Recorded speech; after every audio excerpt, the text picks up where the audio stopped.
So my name is Jutta Eckstein, and first, I'm sorry I interrupt this now. I know you're having fun playing, but I move forward. Sorry, but we will do more with Menti, so stay tuned. Yeah, so I'm actually around in this agile field. It feels like forever. So I started 97 with extreme programming. At the time I was still working as a developer. And then I started working with large teams, meaning that I also published around about this experience. And it was in 2004, which was the very first book on scaling Agile. But at the time, nobody was interested in that topic, of course. Way too early. And then because most of the large projects also were distributed, that was the next thing that I did. So working on the distributed field and also published about that. Then I figured that, well, we can do much better if the company really allows us to do, and that led to the other works which you see here, retrospectives for organizational change. And then the other books together was Johanna Rothman on cost of delay. However, I'm not really talking about this today.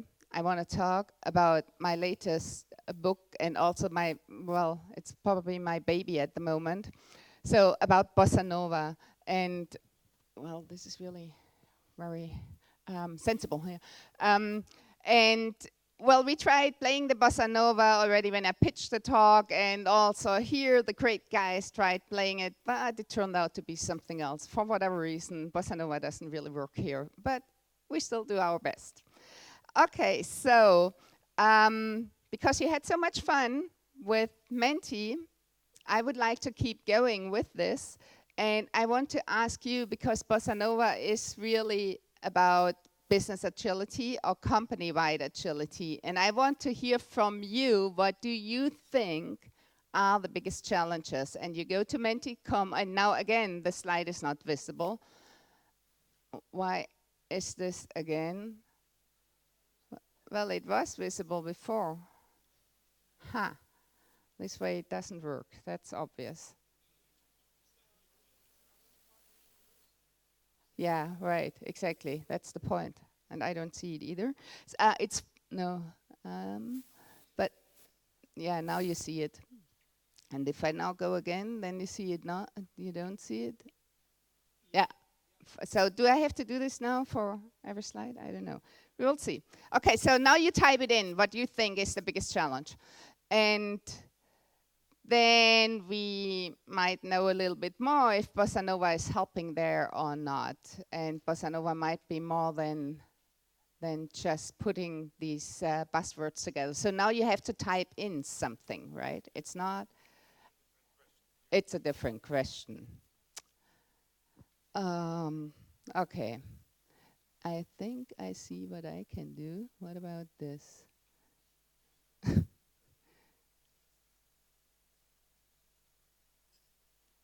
See, now we try once more. No, and now we don't see the code anymore. Oh, maybe we just keep going. Maybe we spend too much time here right now. So last try. Let's try once more. Now it works. And we're losing all our time.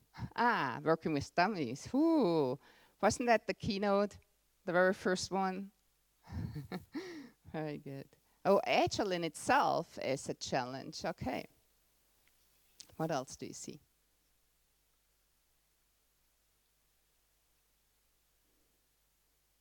Oh, hierarchy. Good. Mindset. Estimation. Now things are coming. Oh, it seems mindset is a big one.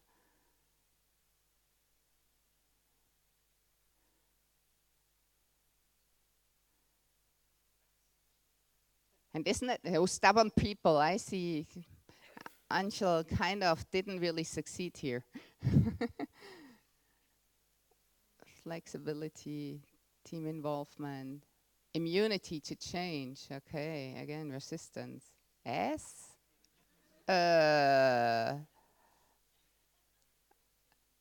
Budget yearly cycle. Okay, this helps me, of course. Culture, flexibility. I guess also now we get it to a stop. Thank you. So these are kind of the challenges that you are seeing here, and I hope that with Bossa Nova we can address some of these. So actually, when we looked at the challenges that we are facing, we figured that Agile is actually not the answer. So maybe it was good that, going back quickly, that there was Agile as well as a hindrance, and because maybe it is not enough and we need something else. So we came up with that thing, Bossa Nova, which is a synthesis of these, well, all of these great buzzwords and trends, and of course we tried to put them all together. However, what we really wanted to do is to bring things together which have all a different perspective on the same thing. So if you talk to people from Beyond Budgeting, they will tell you the only way to become agile as a company is if you become also agile with your budgeting.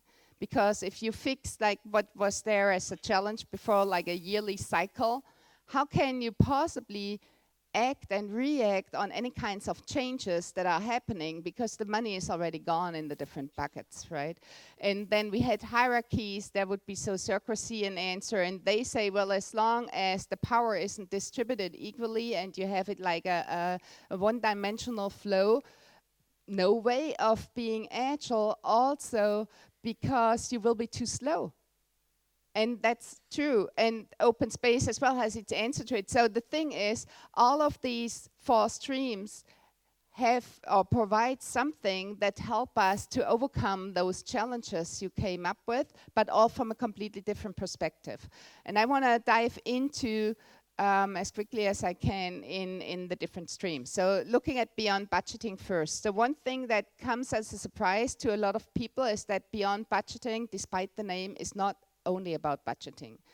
And the reason is that those people who have kind of discovered it, so it hasn't been invented, but more discovered, they figured that the way we budget in a company actually leads to the way how management works. Because if we start with like a yearly budget and then track according that budget, what we actually do is command and control.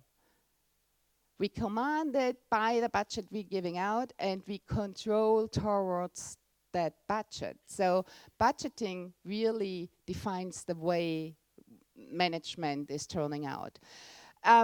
So it is a lot about management as well. And still, I want to here focus now on one part of Beyond Budgeting, which I find particularly eye-opening and very important, and that's the idea that a budget actually serves 3 different purposes.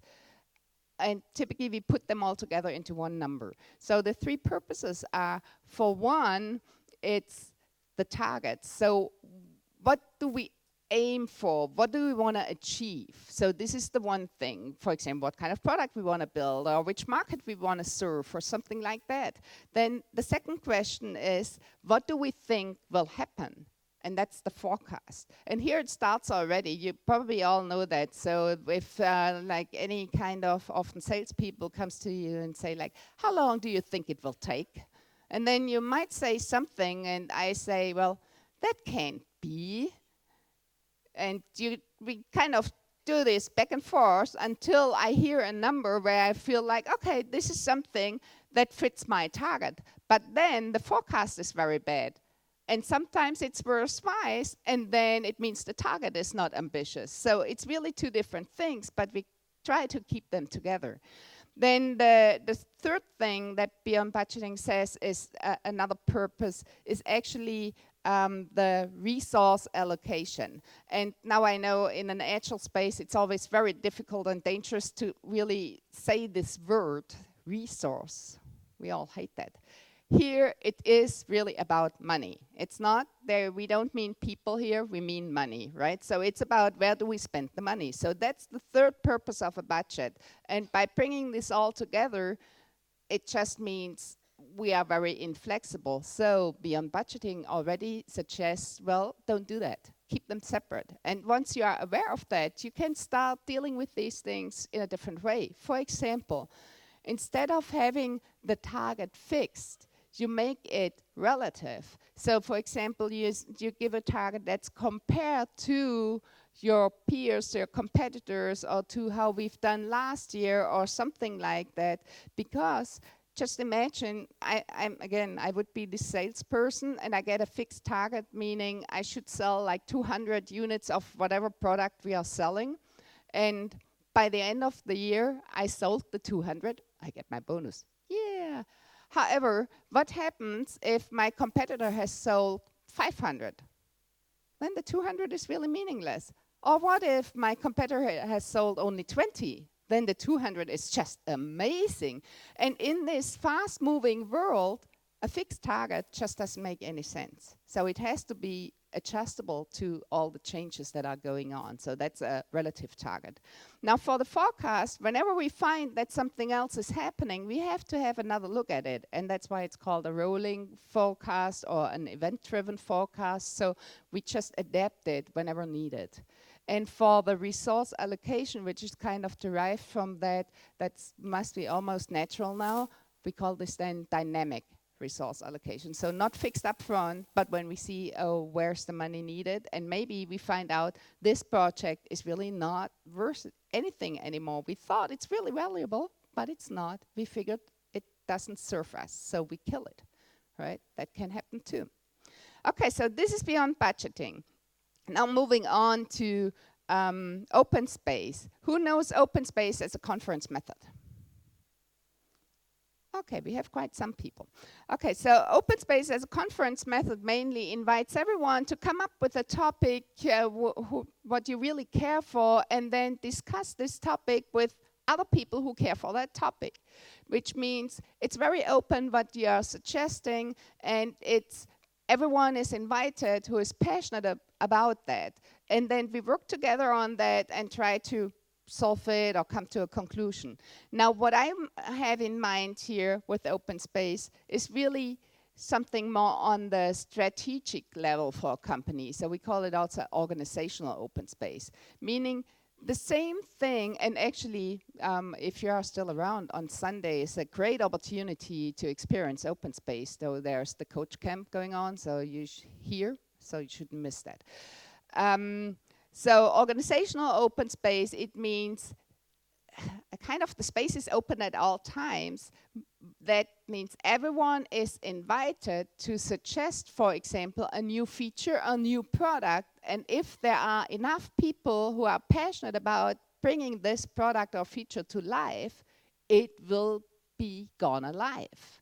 So it's not somebody commanding, or it's not like design thinking sessions that have been where specific people have been invited, or think tanks or innovation labs. They're all good, but it's still somebody decides who is here the innovative person. Whereas organizational open space just says everyone is innovative. Whenever you have an idea of what you think would be really, really good for us to do, just bring it forward and we do it. And there are companies doing that. For example, W.L. Gore, the Gore-Tex company, they are developing their products this way. So this is actually done. Actually, for all of the things I'm talking about here, this is done.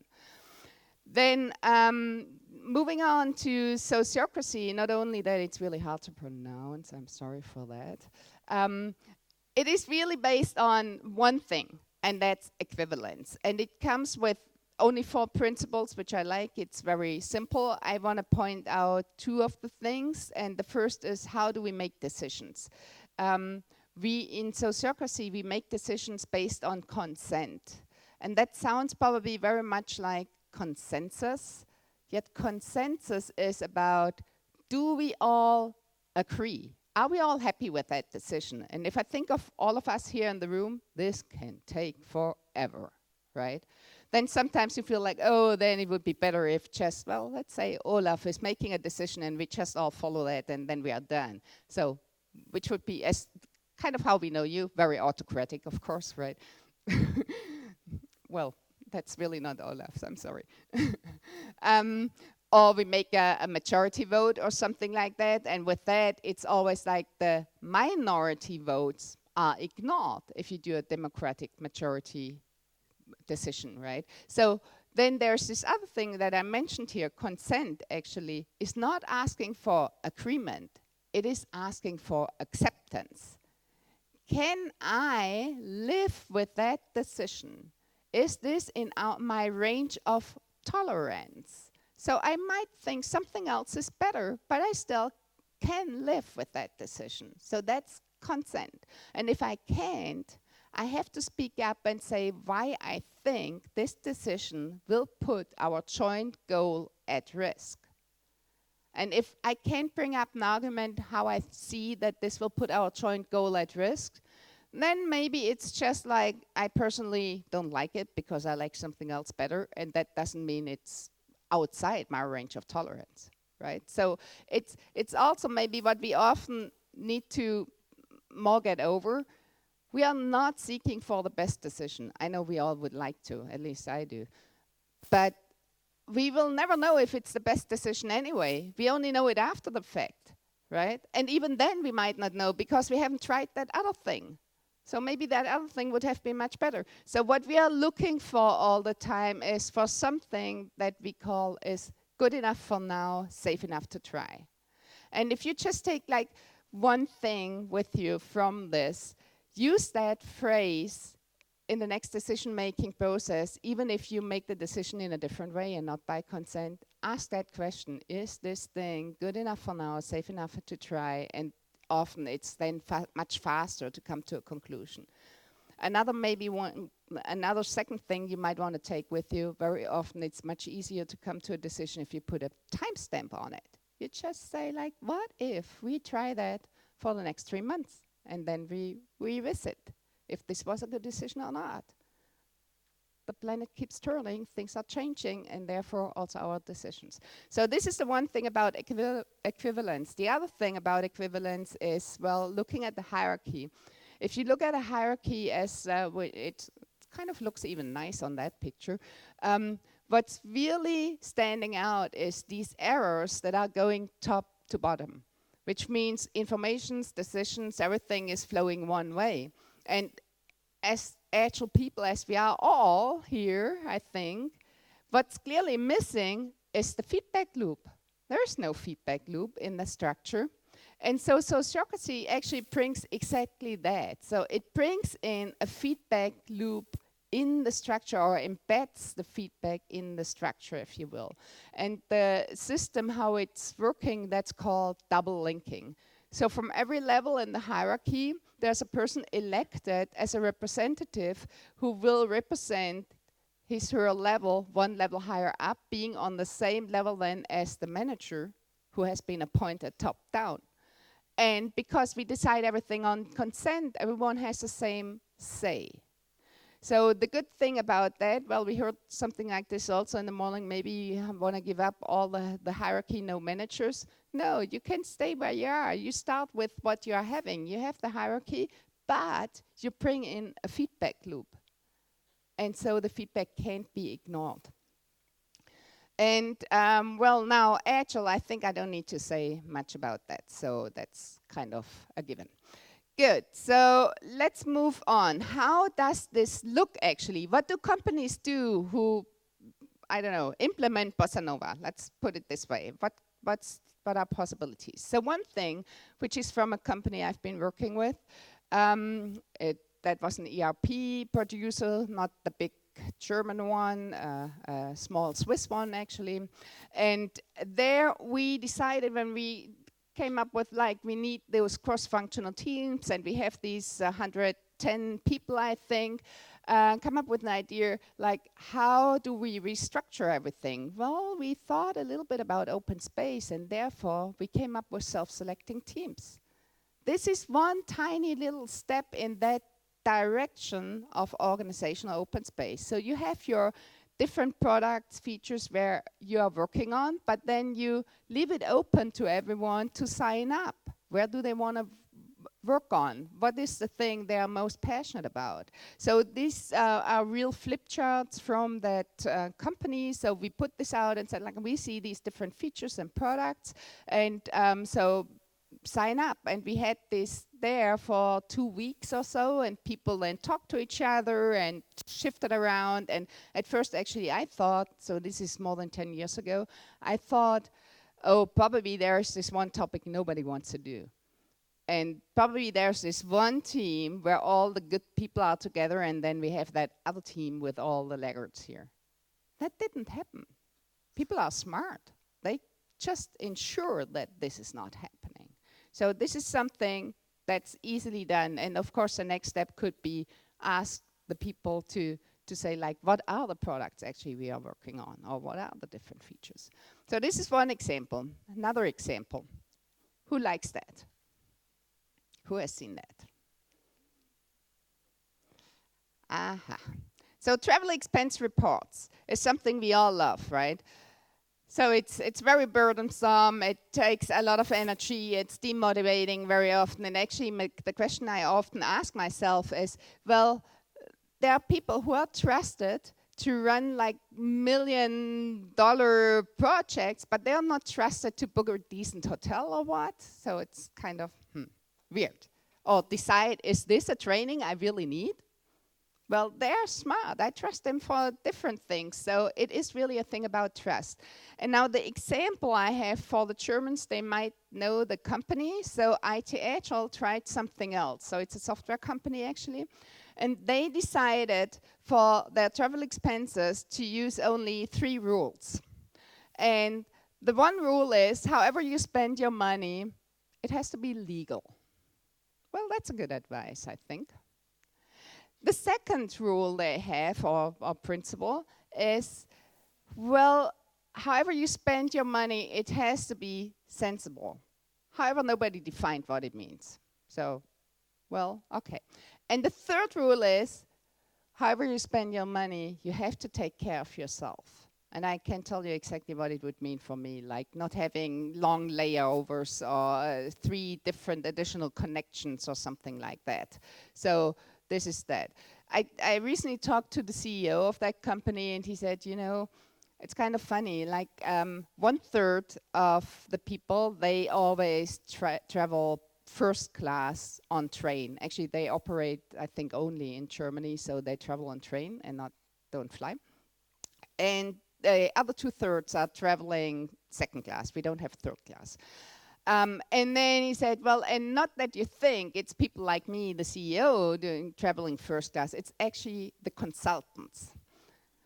And then he also went on and said, but this is okay for everyone because the consultants are on the road the most often, and for them, taking care of themselves has a different meaning than for somebody who is traveling only once in a while, right? So, and that's fine for them. And actually, there's another thing from a different company. They came up actually only with 1 rule, not 3. So 3 is a lot. That's what they said. And they came up with 1 rule, and the 1 rule is not only for travel expenses, but for all kinds of expenses. Whatever you spend your money on, you put it on the intranet, say, I spend it for this, and that was the amount. And so it's more or less peer control that's going on here. So if I spend something where somebody else thinks, well, this is really outrageous, Jutta, what were you thinking? And maybe I have a good reason for it, and then it's fine, and maybe not, and so next time I won't do that anymore. So, okay, so these were examples how this can look like. Now I want to look at what kind of values are behind that, and those values might look a little bit familiar to you. So what we see is in those companies, what stands out for them is, on the one hand, transparency. Then self-organization is really a big thing, continuous learning and constant customer focus. And I give you a few seconds to maybe read that as well, but also as for the other slides, you will get the slides anyway. So maybe I just pick out one thing because that's often discussed the most, transparency. Often people think, well, transparency is really a big thing, but we can't make everything transparent. And actually, I think that's not needed. It's not asked for. And actually, also, I don't want to even know everything, but I want to know the stuff that I need to know to do my work. That's the stuff I need to know. So people need to be transparent about that against the ones who need the information. So information as a power instrument that has outlived. That's not helping. But it doesn't mean, on the other hand, just to make everything transparent. Okay, so this is one thing, values. But now there's another thing, which is, it also means if companies do that, it creates a different view on the org chart or organigram. So the traditional view is kind of like that. We have the shareholders, well, because the company needs to make money, and they're represented by the board, and then there's the CEO operating with the rest of the company. We have these two kind of tribes.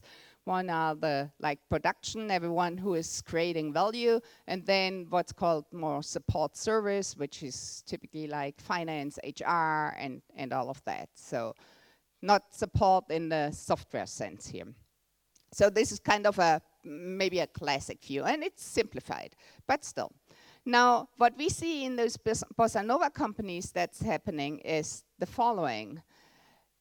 It's a different view on the organigram. First, it starts with, in the center, we have what we now call value centers. That's the teams creating the value. So it's kind of production. So then they are still connected somehow via the board to the shareholders, because it still probably should make money, because otherwise everyone will be out of the job and it doesn't help. And they also still get the support. That's what you see down there, the support service teams. So this still plays a role, but in the center we have the value creation. Then also the customer is still there. However, what's new is what we call at the top art and spirit, which is the purpose. Why are we doing that? Why is that important to us? And it also means that those four things, they are kind of all in balance. So it's not, as you might think as an agile person, the customer drives everything. Well, because what if the customer is from the mafia? I don't want them to drive everything. We have our ethical values, our moral, everything. So that's art and spirit that's driving us. So maybe we need to go to a different market then. Right? So it's all of these are in balance. And what's really interesting, I really suggest that you do this exercise at one point and look at how is it for your company. The interesting thing that we often see when we do that the errors are not as balanced as they are here in this org chart in many companies. So it's not that it's like two ways to all of these four areas, art and spirit, customer, also board or support service teams, but only one way, or sometimes the error is missing completely. That's often opening an interesting discussion. Oh my goodness, and now I thought about doing, you know what, I skipped that. Because I fear, yeah, that's what I feared, so we don't do that. Okay, so we are coming to probably you're thinking, that sounds all nice, and well, I've seen that those companies are doing that, okay, but how can I do it? How can I start a change? And now, or that kind of change. The thing is, first of all, you can start anywhere. And the anywhere, what I mean with that is what you see in this triangle. Because companies are made up of these three things. So we have strategy at the top, structure, and then processes. I did it the wrong way because I'm standing with the back here. And for a long time, people thought, and there's a lot of research out there as well, that people thought that strategy is following structure. And you can look up, there are a lot of research papers there, and then now you can also look up, oh, maybe structure follows strategy. And nowadays you also find a lot of research papers about that, and so on. So the thing is, what people found out, those three are all dependent on each other and influence each other. And if you look at that, maybe I should do that also quickly. For a company, if you see what's inside the triangle, it's kind of how we speak about the companies. For example, the strategy is more what's the purpose of the company. So we talk about is an organization. So on the other hand, if we look at the company more from the whatever structures point of view, then we say like it has an organization. And if you look at the processes, it's how it's organized or being organized. So these are really the things that bring everything together. And in case you wonder, where is culture?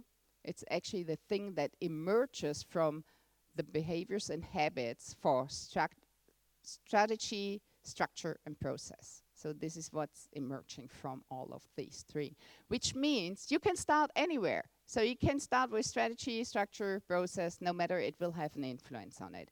And now again, how? How is kind of easy and maybe not. So you reflect on where you are, then you might look at what have other companies tried, like what did IT Agile try? Maybe we try that too. So compare what we call probes, then try an experiment and then reflect again on your situation. Has anything changed or not?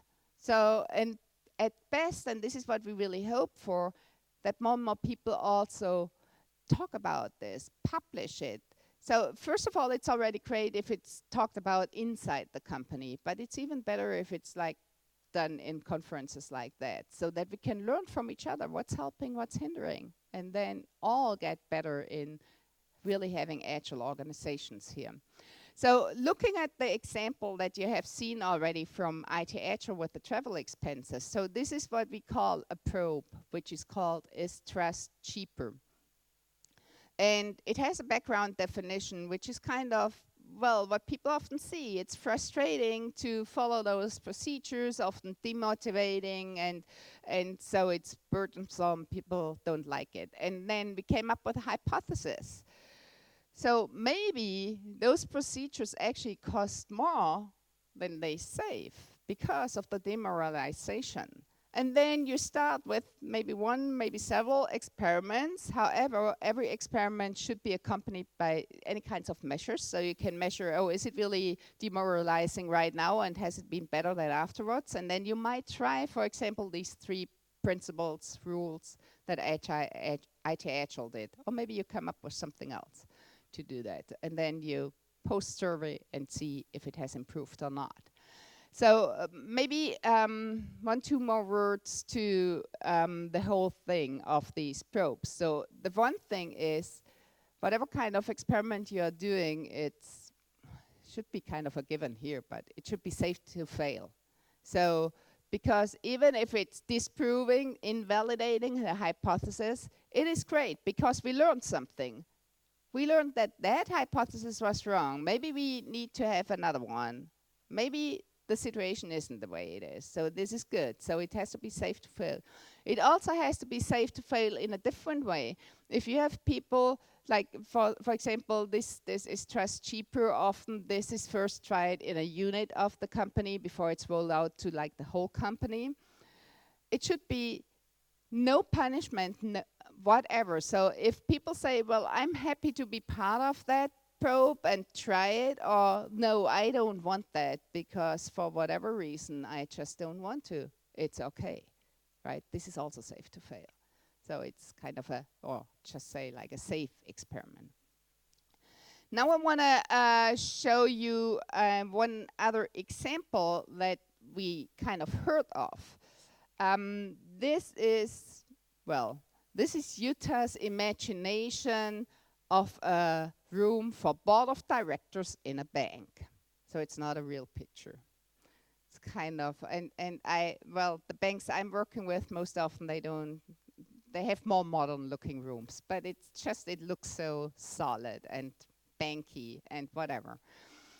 So this is a probe that has been run by a bank, and the banks, so the board of directors there once said, so what if we remove that heavy oak table from our room where we have our meetings? Maybe it opens up something. So they had their hypothesis around that. And what actually happened was, so they removed the table, nothing else. What happened was that they said, like, the conversations became much more open and honest. People also, well, which probably also addresses Jutta's talk, people were more vulnerable about what they were saying. So they kind of, the honesty was just there.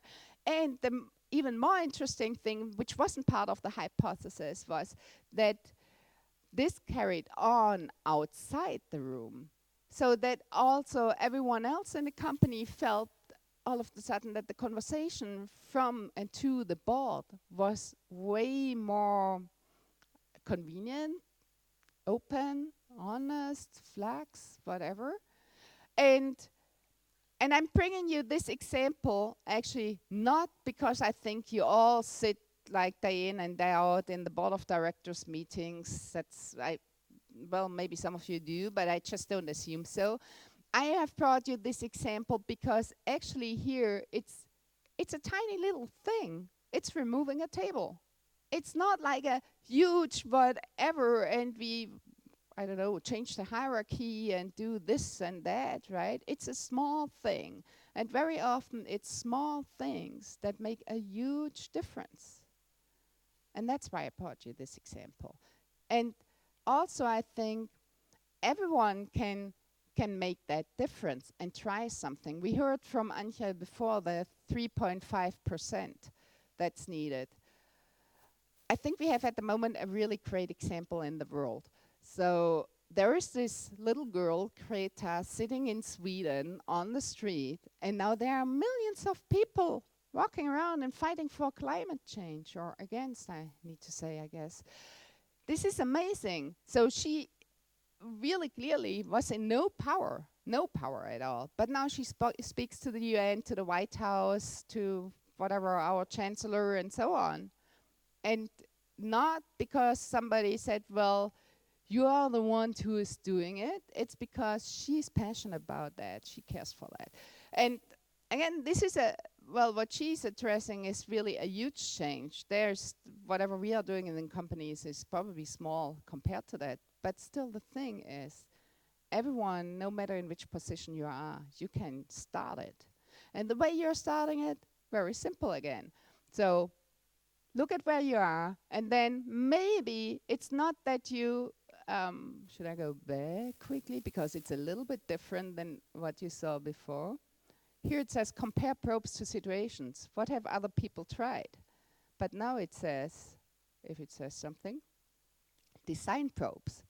You come up with your own stuff. You come up with, well, in my situation, because we heard already, everyone thinks like, oh, this is not working here, and we still don't know what here really means. But your situation might be different. And therefore, you need to find some other way of doing things.